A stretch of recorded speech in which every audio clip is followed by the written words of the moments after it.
اسباب خیرات کے نام کی اصل اور سبب لفظ خیرات کی اصل اور اس کا سبب مفسرین اور اہل لغت نے بیان کیا ہے۔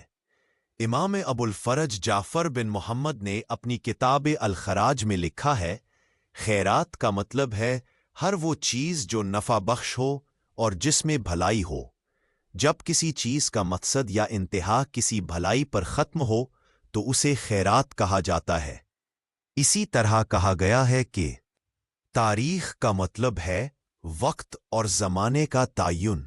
اسی سے عبادات کے اوقات، حج اور روزے کے مہینے متعین کیے گئے۔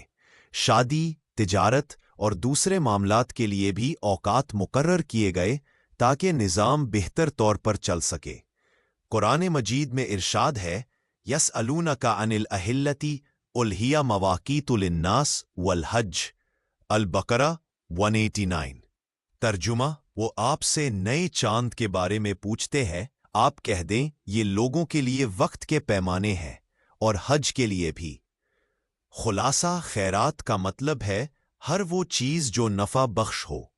تاریخ کا تعلق وقت کے تعین اور حساب سے ہے۔ اسلامی عبادات، روزے، حج اور معاملات